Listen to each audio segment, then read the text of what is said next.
Skyactiv, and this vehicle is the first one to get all of the different facets. On this edition of Test Drive, the Mazda CX-5.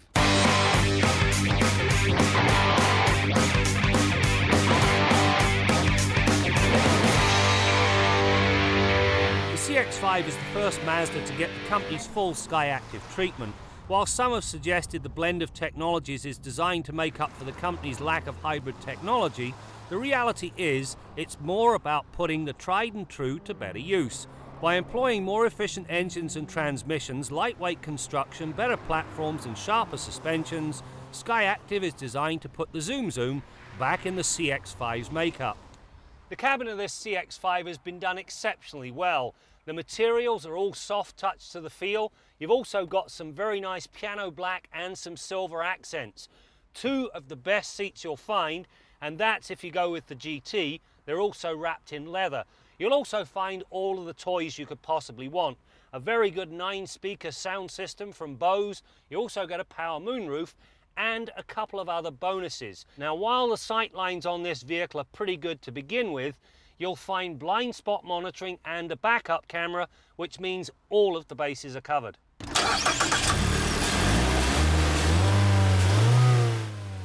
The motoring tip of the week is brought to you by Walmart. With a compression ratio of an abnormally high 13:1, it produces 155 horsepower and 150 pound-feet of torque at 4,000 RPM. The level of performance the engine delivers is more than adequate. It does take 9.3 seconds to run from a standstill to 100k and 7.6 seconds to accomplish the more important 80 to 120 passing move. Now, neither can be described as fast, but considering the efficiency bias, it works. The reality is that Skyactiv does work. Now, this engine, 15% more torque, and yet it consumes 15% less gasoline. In the end, even after doing all of the dynamic testing that we do on Test Drive, this thing produced an average of 8.7 litres per 100 kilometres. Hybrid or not, that is exceptional fuel economy for a compact crossover. The power is relayed to the road through a 6-speed manual or 6-speed automatic transmission with a manual mode, and the front or all 4 wheels. The automatic is a slick unit that shifts impeccably. My only beef is that it's programmed for economy. As such, it upshifts at the earliest possible time. This strategy introduces a softness to the engine's feel I did not care for. The all-wheel drive system should be considered a must-have feature. It uses real-time information to determine the best torque split for the situation.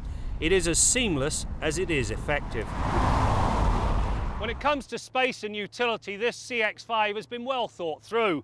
A much-needed rear wash wiper, and when you pop the tailgate, 34 cubic feet of cargo space. If you need more, 1 lever, 2 lever. The seats fold down. Now you've got 65.5 cubic feet of cargo space.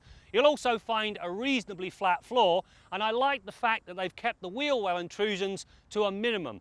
That maximizes the space. Where the CX-5 really differs from just about all other crossovers is the manner in which it handles. There is none of the floaty vagueness that tends to plague most, yet it's just as comfortable as any of them. The chassis stiffness and nicely damped suspension eliminates all but a couple of degrees of body roll, yet the tautness does not equate to harshness. Likewise, the GT's oversized 225/55 R19 tyres provide the grip needed to tame understeer. Throw in a nicely weighted steering setup and you have a crossover that has decidedly sporty road manners. This new Mazda CX-5 really does set a new standard for the compact crossover. Not only is it comfortable, versatile and fuel efficient, it is also great fun to drive because of the manner in which it handles. Now, if a CX-5 is in your future, make sure you go with the all-wheel drive system. It is well worth the coin and it brings a great deal to this vehicle.